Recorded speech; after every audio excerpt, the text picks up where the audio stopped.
우리가 읽는 말씀 보면 이 역사가 요셉의 꿈대로 이렇게 되어졌다는 것을 알려주고 있습니다. 바로가 꾸었던 그 꿈을 아무도 해석하지 못하는 그런 상황에 이 술 맡은 관원장의 추천으로 바로 앞에 섰던 요셉은 정확하게 꿈을 해석합니다. 그래서 이제 하나님이 당신의 나라에 7년 풍년을 주실 텐데 이 7년 풍년을 잘 관리하지 않으면 7년 흉년에 다 죽습니다.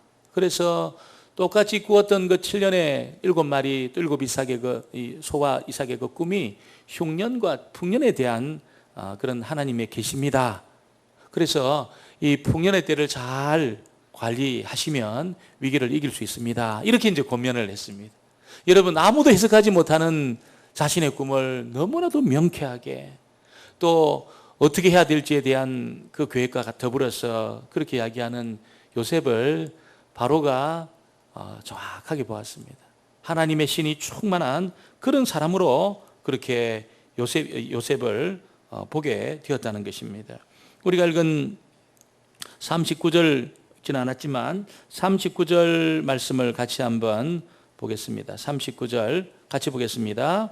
요셉에게 이르되 하나님이 이 모든 것을 내게 보이셨으니 너와 같이 명철하고 지혜 있는 자가 없도다. 너와 같이 명철하고 지혜 있는 자가 없도다. 38절에도 바로가 그의 신하들에게 이르되 이와 같이 하나님의 영에 감동된 사람을 우리가 찾을 수 있으리요 하고, 하나님의 영에 이렇게 감동된 사람이 있느냐, 이렇게 지혜와 명철이 충만한 자가 있느냐. 여러분, 아무것도 없어도 하나님이 함께 해주시고 하나님이 은혜 주시면 그 인생이 잘 되게 될 줄 믿습니다. 아무것도 없어도. 요셉은 그야말로 아무것도 없는 사람이었습니다. 바닥에서 여러분 감옥까지 내려갔던 그런 사람이었지만 요셉이 하나님하고 동행하고 하나님의 성령으로 충만하고, 그러니까 여러분 이게 한순간에 일이 풀리는 겁니다. 한순간에 이렇게 일이 풀리는 것입니다. 제 친구 중에 그 의대 교수로 있는 친구가 있다고 이야기를 했습니다. 이 친구가 그 학교 출신이 아니어서 아주 이게 다른 터세가 심했다는 거예요. 굉장히 터세가 심하고 그 교수 사회에서 발붙일 그런 자리가 없을 정도로 왕따를 당하고 그랬다는 것입니다. 그런데도 이 친구가 하나님 사랑하고 늘 그렇게 하나님 가까이 기도하는 그런 삶을 살고 또 열심히 또 공부하고, 한날은 미국에 이제 연수를 갔다가 오는 길에 비행기 안에서 이제 이 친구가 그가 연구하는 바트를 놓고 계속 공부를 했다는 겁니다. 보통 비행기가 13시간 옵니다. 13시간 오는데 13시간 동안 거의 화장실에도 안 가고 그걸 보면서 연구를 했다는 겁니다. 내릴 때쯤에 옆에 계신 분이 명함을 하나 주시면서 지금 뭐 하시는 분이십니까? 그렇게 친구에게 물으니까 제가 어떤 대학의 의대에 그 생물학을 가르치고 있는 교수입니다. 그렇게 이야기하니까 그러시냐고, 제가 이렇게 명함 혹시 필요할 때가 있으면 연락 한번 하시라고 하면서 명함을 주었다는 겁니다. 그 명함에 보니까 그 명함이 뭐냐면 각 대학에 지원하는 그걸 결정하는 그 단체의 책임자라는 겁니다. 각 대학이 얼마나 연구 프로젝트에 얼마나 지원할 거냐, 그걸 이제 결정하는 총 책임자가 옆에 앉아 있었다는 거예요. 여러분, 그분이 제 친구의 그 신실한 모습을 본 겁니다. 신실한 모습을 본 거예요. 그래서 전화를 걸으니까 뭐가 어떤 프로젝트가 있든지 연락을 해라. 내가 당신 같은 교수 내 지원하겠다. 그래서 이제 나중에 연락을 드리니까 이분이 한번 찾아뵙고 이야기하는데, 여러분 그 총장하고 학장하고 학과장 깜짝 놀라는 거예요. 총장이나 학장은 그분을 알고 있는데 당신이 어떻게 그 사람을 아냐고. 그래서 깜짝 놀라면서 이 친구가 자기가 연구하는 그 분야를 설명을 하고, 그래서 그 프로젝트에 정말 학교가 생긴 이래로 거의 유일무이하게 지원을 받았다는 거예요. 여러분, 완전히 위상이 달라져 버린 거예요. 완전히 위상이 달라져 버렸어요. 여러분, 저와 여러분이 믿음의 길을 끝까지 걸어가면서 우리가 하나님을 신뢰하고 그렇게 낙심하지 않으면 하나님이 역전시킬 그런 기회를 주실 줄 믿습니다. 어떤 상황일지 역전시키는 거예요. 역전을 시켜주십니다. 요셉이 하나님이 뭐 이래? 아니 형들에게 팔려간 것도, 형들에게 팔려가지고 노예 생활하는 것도 그런데 지금 이렇게 내가 모함 받아가지고 감옥까지 들어가고 어떻게 하나님 살아계시면 이럴 수 있어? 그러면서 여러분이 요셉이 뭐 될 대로 되라 하면서 그가 마음대로 살았다면 역사는 또 달라졌을 겁니다. 역사는 물론 하나님은 하나님의 뜻을 하나님의 계획 속에 이루어 가시겠지만 여러분 요셉을 통해서 그렇게 하나님이 일하지 않으셨어요. 역사는 달라졌을 거예요. 근데 요셉이 여러분 그 골짜기에서, 바닥에서 아무도 없을 때, 아무도 안 알아줄 때, 심지어는 하나님도 자기를 알아주지 않는 것처럼 보이는 바로 그 시간에도 마음대로 안 살고 그 하나님하고 보조를 맞추고 하나님의 임재를 경험하며 사니까 여러분 역전이 한순간에 일어났습니다. 그것도 짬부를 해가지고 술 맡은 관원장 그친 것이 아니라 한 번에 짬부를 해서 여러분 바로에까지 이르러서 바로의 완전한 신임을 얻는 그 자리까지 가게 된 겁니다. 여러분 하나님의 일하심은 이런 겁니다. 이런 거. 점점 좋아져서 변할 수도 있지만 하나님의 일하심은 여러분 하나님의 때에 우리가 상상하지 못하는 방법들을 통해서 하나님 일하시는, 사람을 붙이시고 재정을 붙이시고 여러분 문을 여시고 그렇게 여러분 하나님이 일하신다는 것입니다. 여러분 하나님을 끝까지 신뢰하게 되기를 주의 이름으로 축원합니다. 끝까지 하나님하고 보조를 잘 맞추는 것이 우리 남은 노후를 잘 사는 비결입니다. 비결. 가장 잘 살 수 있는 그런 비결이라는 것이죠. 그렇게 여러분 요셉이 이제 신임을 입어서 버금술에, 어떤 술에는 바로가 타고 버금술에 타고 그리고 여러분은 자신의 그 어떤 신분을 드러낼 만한 세마포 옷을 입고 금으로 치장하고 바로가 여러분 완전히 여러분 프레이드를 합니다. 프레이드. 머리 숙여라. 머리 숙여라. 바로 내 다음번에 높은 자니까 머리 숙여라. 프레이드를 하면서 여러분 전국에 그렇게 총리로 요셉을 세웠다는 것입니다. 42절 43절을 같이 보겠습니다. 42절 43절 같이 봅니다. 자기의 인장 반지를 빼어 요셉의 손에 끼우고 그에게 세마포 옷을 입히고 금사슬을 목에 걸고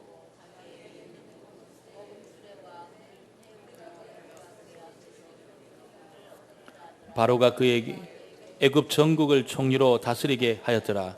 그러면서 여러분 요셉의 허락 없이는 수족을 노릴 자가 없도록 해라는 겁니다. 아무도 요셉이 허락하지 않은데 움직이지 못하도록 정권을 다 맡긴 거예요. 정권을 한 번만에 하나님이 하시면 그렇게 하시는 겁니다. 여러분 째째하게 그렇게 하시는 것이 아니고 한 번 맡기시면 여러분 나라를 그냥 완전히 바로의 손에서 뺏어가지고 요셉에게 완전히 다 맡겨버렸어요. 완전히 다 맡겨버렸습니다. 그래서 요셉이 그야말로 이제는 탄탄대로를 걷는데 애굽의 그 바로가 요셉의 배경이 되어주고 여러분 그 총리의 직분을 주고 인장 반지를 주고 그리고 버금술에 세마포 옷을 입히고 완전히 탄탄대로를 걷도록 모든 신분과 지위를 다 보장해 주었습니다. 그런데도 여러분 성경은 아직까지 요셉의 이 치유가 되지 않은 거예요. 아직까지 조금 남아있는 게 있었습니다. 그것이 뭐냐면 그렇게 높은 지위를 얻고 여러분 권력의 중심에 섰지만 아직 요셉에게 상처가 있는 거예요. 상처가. 그 상처가 어떤 상처입니까? 아버지 집에서 있었던 그 일, 형들에게 배신당했던 그 일, 여러분 그가 애굽에서 당했던 그 고난의 그 일, 이게 아직 상처가 남아있는 겁니다. 상처가 남아있는 거예요. 하나님이 그 상처를 무슨 지위를 주고 권력을 주고 그렇게 해서 상처가 치유되지 않는다는 걸 알았습니다. 이 상처는 어떻게 치유됩니까? 여러분 가정의 전적인 사랑의 그 공급처를 통해서 전적으로 사랑받는 그 일을 통해서 여러분이 상처가 치유되는 것입니다. 아이고 우리 상처는 하나님이 하늘에서 불을 내려가지고 이렇게 다 깨끗하게 치유해주고 그런 거 아닙니까? 그렇지 않습니다. 여러분 우리가 이 세상 가운데서 전폭적인 사랑, 여러분 그 내리 사랑과 같은 전폭적인 사랑, 그런 가정에서의 그 사랑, 아내와 남편으로부터의 그 사랑, 부모와 자녀로부터의 그 사랑, 이 사랑받는 것을 통해서 상처를 하나님이 치유하신다는 겁니다.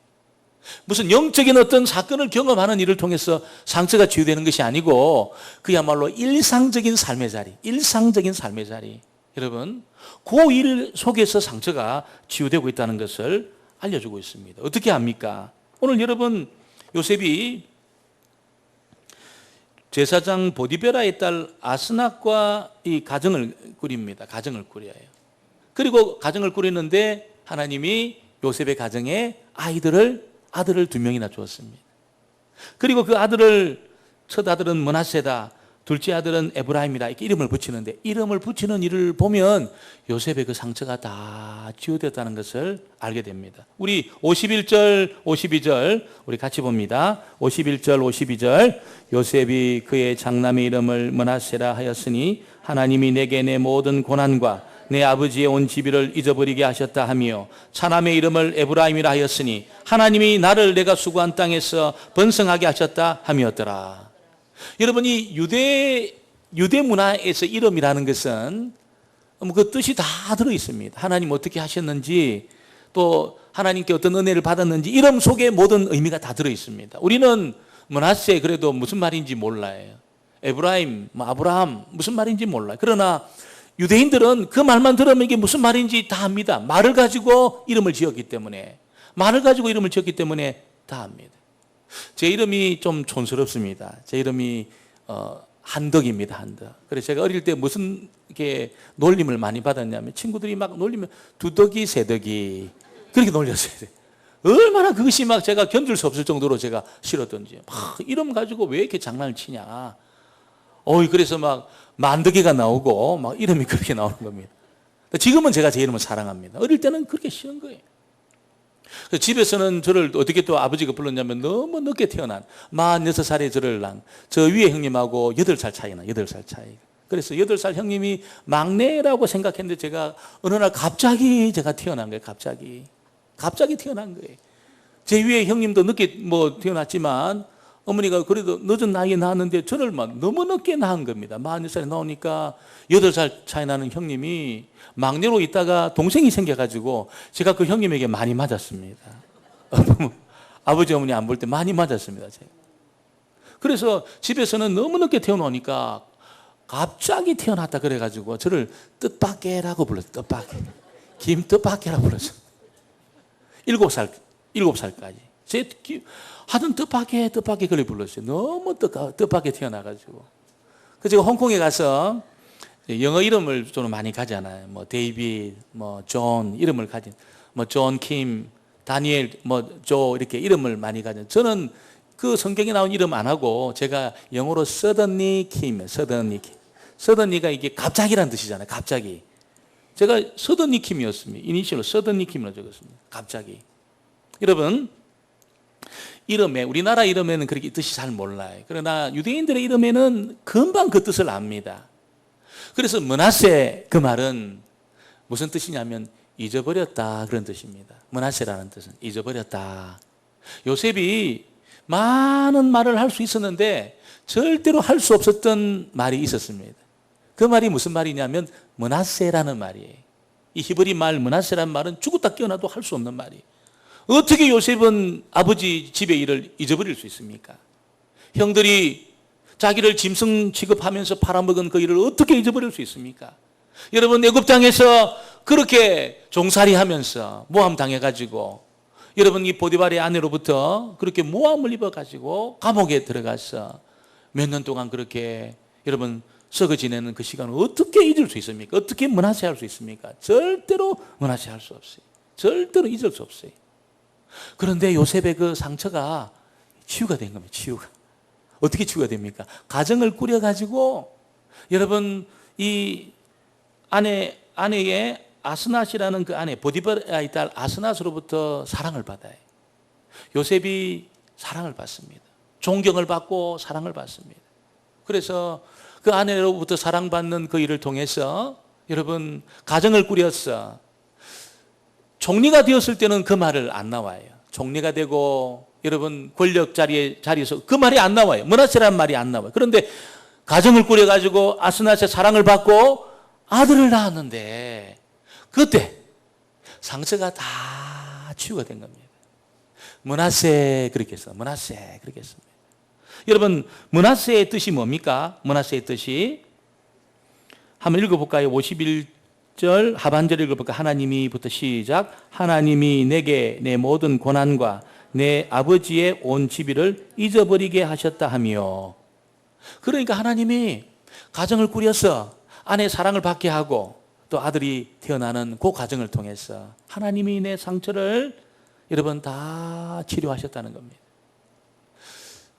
우리의 아마 상처가 잊지 못하는 그런 트라우마 이런 게 있을 겁니다. 그래서 어떤 상황이 딱 오면은 옛날에 그 안 좋았던 기억이 나고 막 그냥 스트레스가 되고 막 침체가 되고 아마 그런 일이 아마 누구에게나 있을 거예요.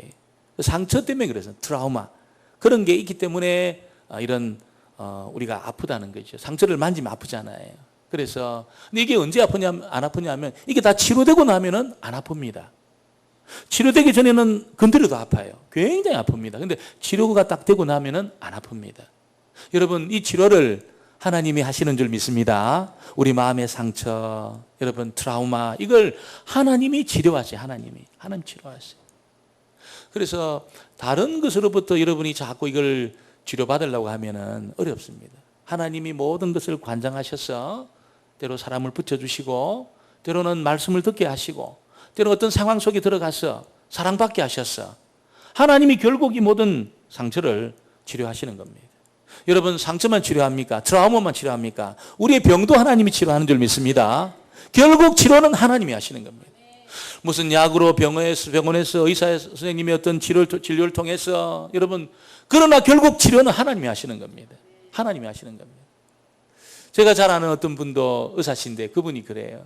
수술하지만 하나님이 고치십니다. 그리고 수술하기 전에 무릎 꿇고 그렇게 치료하시더라고요. 이 신경외과 뇌 수술하시는 분인데 제가 그래 우리 권사님 뇌 수술하는데 갔더만은 그 남편하고 또 담임 목사님 저하고 무릎 꿇었습니다. 그리고 이 뇌 수술이 어려우니까 하나님 꼭 도와달라고. 이거 시간을 다투는 일이니까 딱 가르고 빨리 들어가야 된다는 거예요.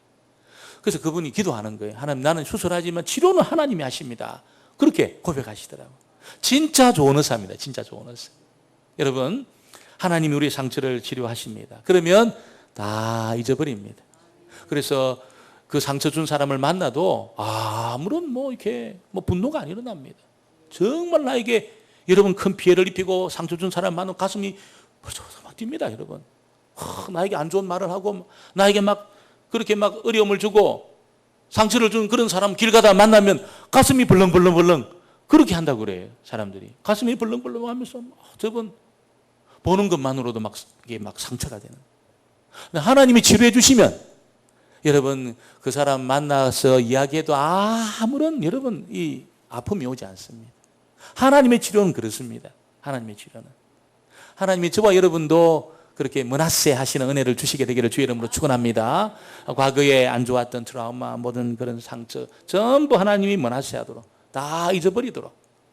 그래서 요셉이 이 상처가 치유된 겁니다. 가정 안에서 아내의 사랑을 받고 아들이 태어나는 일을 통해서 하나님이 지난 모든 고난을 잊어버리게 하신 겁니다.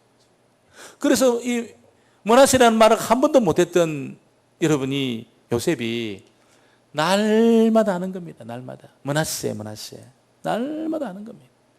저희는 7남매니까 아버지가 제 이름 부르려고 그러면 큰형님 준성이부터 준성이, 한성이, 한철이 다를 다 부르세요. 다 부르세요. 다 이름을 부르세요. 가져오라 그럴 때 이름 다 불러가지고 저를 부르시더라고요. 결국 물론 그건 제가 가지만 여러분 이 요셉은 므낫세라는 이름을 아마 날마다 불렀을 겁니다. 잊어버렸다는 완전히 상처가 치유된 거예요. 아침에 일어날 때도 밥 먹을 때도 아이가 울 때도 또 애를 재울 때도 므낫세 이름을 불렀을 겁니다. 하나님 다 치료하시니까 그런 은혜를 경험한 겁니다. 그리고 차남의 이름을 에브라임이라 그렇게 했는데 에브라임의 이름의 뜻이 뭡니까? 우리 52절 하반절 하나님이부터 한번 읽겠습니다. 하나님이 나를 내가 수고한 땅에서 번성하게 하셨다 함이었더라. 하나님이 둘째 아들 딱 태어났을 때 에브라임 했습니다. 에브라임. 아무것도 없는 여러분 노예로 그렇게 팔려와가지고 자기 재산이라고는 아무것도 없고 자기 것이라고는 아무것도 없는 이 노예였던 이 요셉이 여러분 권력자의 자리에 앉아서 바로를 대신해서 여러분 온 나라를 다스리고 세상을 다스리고 또 국가를 경영하고 그리고 가정을 꾸려서 자녀를 주시고 첫째도 주시고 둘째도 주시고 여러분 그를 너무너무 풍성하게 한 거예요.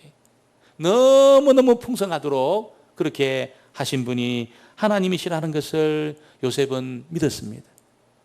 내가 막 꿈 해석도 잘하고 내가 사람들과의 관계도 잘하고 내가 애살 있게 사람들하고 좋은 관계를 이렇게 맺으니까 내 길이 이렇게 열린 거 아니야? 이렇게도 생각할 수 있었겠지만 그러지 않았습니다. 하나님이 나로 하여금 내가 수고한 땅에서 번성하게 했다. 이 고백이 터져 나왔어요. 에브라임 이 말이 터져 나왔습니다. 여러분 우리가 아무리 수고해도 거둘 수 없다면 얼마나 가슴 아프겠습니까? 땀 흘리고 애쓰고 눈물 흘리고 정말 시간을 투자하고 물질을 투자했는데 아무것도 거둘 수 없다. 빈 건물이다. 그럴 때도 있습니다. 그럴 때도 있어요. 그러나 우리 하나님은 우리의 수고를 헛되도록 하지 않습니다. 절대로 헛되도록 하지 않습니다. 정말 하나님을 신뢰하고 하나님과 보조를 잘 맞추며 걸어온 그 인생은 절대로 빈 건물 되게 하지 않습니다. 절대로 그 수고가 헛되도록 그렇게 하지 않습니다. 반드시 하나님은 에브라임 하도록 그렇게 하신다는 것입니다. 오늘 저와 여러분의 생애 위에도 하나님이 에브라임 해주시는 그 복을 받게 되기를 주의 이름으로 축원합니다. 하나님이 이렇게 해주셨다. 여러분 그 고백이 터져 나올 때 내가 행복해지는 겁니다. 하나님이 이것을 주셨다. 하나님이 이 상황을 허락해 주셨다. 하나님이 모자람이 없도록 나에게 공급해 주셨다. 여러분 이것을 고백하고 이것을 기억하는 정도가 아니고 이것을 고백하고 선포할 때에 이건 행복해지는 비결입니다. 하나님하고 내 관계 속에 자꾸 생각해야지 자꾸 다른 사람들 생각하면서 다른 사람들하고 자꾸 비교하면 어떨까요? 여러분 불행해집니다. 비교하는 순간에 불행해집니다. 비교하는 순간에 딱 불행해집니다. 그래서 절대로 비교하면 안 돼. 좋은 차를 몰고 가는데 더 좋은 차가 싹 지나갑니다. 그러면 그거 보면 좀 이렇게 여러분 좀 이렇게 기분이 좋지 않습니다. 비교하면 기분이 좋지 않아요. 불행해집니다. 여러분 하나님이 우리에게 제일 좋은 것을 주신 줄 믿습니다. 우리 자녀들도 제일 좋은 자녀들 주시고 나에게 제일 좋은 가정을 주시고 제일 좋은 나에게 딱 맞는 집도 주시고 여러분 믿으시기를 주의 이름으로 축원합니다. 그렇게 여러분이 그걸 믿고 믿음으로 딱 고백하셔야지. 자꾸 비교하면서 다른 사람이 더 부러워하고 여러분 그러면 우리가 불행해진다는 것을 우리에게 알려주고 있습니다. 그래서 하나님이 나를 풍성하게 하신다. 앞으로도 풍성하게 하시고 모자람이 없도록 채워주시고 결국 하나님이 일을 하신다. 여러분 그런 고백이 우리의 심령 깊은 곳에 터져 나올 때 저와 여러분의 생애 위에 여러분 모든 불행이 떠나가고 행복해지는 그런 일이 있게 된다는 것이죠. 오늘 이 41장을 쭉 보면은 하나님이 한 인생을 어떻게 회복시키시고 어떻게 구원의 역사 속에 여러분 일을 이루어 가시는지를 잘 보여주고 있습니다. 그냥 그 들어볼 때는 하나님 일하지 않는 것 같아요. 보디발의 집에 팔려가고 감옥에 들어가고 그런 여정을 보면 하나님이 어디 계신가? 하나님이 진짜 일하시나? 그렇게 생각이 돼요. 그러나 그 배경에 배후에서 하나님 얼마나 많은 일들을 준비하고 있었던지 모르는. 바로도 하나님이 다 만지시고 있고요. 술 맡은 관원장도 만지시고 떡 맡은 관원장도 만지시고 그 감옥의 간수장도 만지시고 전부 하나님이 지금 일하고 있었던 겁니다. 우리 눈에 지금 하나님이 일하시나 지금 뭐 하시나 여러분 일하지 않는 것처럼 보여도 그렇지 않습니다. 하나님 얼마나 많은 것들을 준비하시면서 지금 여러분 천군 천사를 돌리고 있는지 몰라요. 에스겔이 바벨론 땅에 포로로 딱 끌려갔을 때 절망했습니다. 절망. 왜 절망했냐면 지금까지 에스겔은 선지자니까 예루살렘 성전을 중심으로 하나님을 예배하면서 이 세상의 중심이 예루살렘이라고 생각했습니다. 그런데 바벨론에 딱 가보니까 착각 중에 그런 착각이 없었다는 거예요. 그렇게 어마어마한 문화를 가진 바벨론 제국이 여러분 도저히 유대인들의 실력으로는 절대로 극복할 수 없는 그런 나라라는 것을 압니다. 그리고 그 군대가 여러분 발을 맞추면서 착착착착 걸어가는 군대의 발 소리를 들으니까 물소리 같은 거예요. 얼마나 대단한 군대. 한 번도 굴복 당한 적이 없는 그 바벨론의 군대 앞에서 여러분 절망합니다. 절망. 우리가 돌아가겠나? 절망. 에스겔 절망해. 그런데 그 절망하는 에스겔이 하나님 뭐 하십니까? 환상을 보여주시는데, 북방에서부터 여러분 이 환상을 보이시는데 정말 상상할 수 없었던 그런 환상을 보여주셨습니다. 그래서 여러분 어마어마한 규모의 이 바벨론 군대를 압도하는 하나님의 군대가 일하면서 하나님 말씀 한마디에 그렇게 움직이는, 여러분 그렇게 움직이는 놀라운 하나님의 그 군대, 또 구름과 빛과 이런 번쩍이는 모습과 사람 형상을 한 하나님의 종들이 하나님 말씀에 조금도 거역하지 않고 그 일을 그대로 이루어내는 그 환상을 보이십니다. 아무것도 없이 잠잠하면서 그 발강가에서 그냥 노예 생활하면서 통곡하고 있던 그 에스겔과 이스라엘 백성들에게 하나님이 막 하늘에서 어마어마한 세력의 하나님의 종들이 일하고 움직이고, 여러분 번개같이 빠른 그런 속도로 막 일하고 있는 그 모습, 빛나는 보좌를 보여주시면서, 그래서 에스겔이 절망하지 않았어요. 자살하지 않았습니다. 하나님이 진짜 자기들을 위해서 일하고 있다는 것을 믿었습니다. 그래서 하는 말씀으로 유대인들 권면하고 그들을 세워내는 그런 일을 하지 않습니까? 여러분, 하나님은 요셉의 생애에서도 그렇게 역사하시고 에스겔의 생애에도 그렇게 역사하시고 오늘 저와 여러분의 생애에도 이렇게 역사하십니다. 하는 배후에서 일하고 계십니다. 우리 배경에서 지금 많은 일들을 계획하시고 사람을 붙이시고 길을 여시고 재정을 대시고, 때로는 어떤 일을 안 되도록 그렇게 막으시고, 어떨 때는 바닥에서 벅벅 기는 것처럼 그런 시간들을 보내게 하시고, 여러분 그런 많은 일들 하나님이라고 계시다는 것이, 절대로 저와 여러분 손을 늘어뜨리고 낙심한 채로 여러분 절대로 그렇게 있으면 안 돼요. 하나님이 내 상처 치료하시고 나를 부욕해 하시는 분이 하나님이시라는 것을 믿고 요셉처럼 더 하나님을 가까이, 하나님을 섬기면서 하나님과 보조를 잘 맞추면서 이번 주간도 승리하는 저와 여러분 되어지기를 주의 이름으로 축원합니다. 우리 말씀을 기억하면서 찬송하고 한번 기도하겠습니다. 393장 찬송하고 우리 간절히 한번 기도하겠습니다.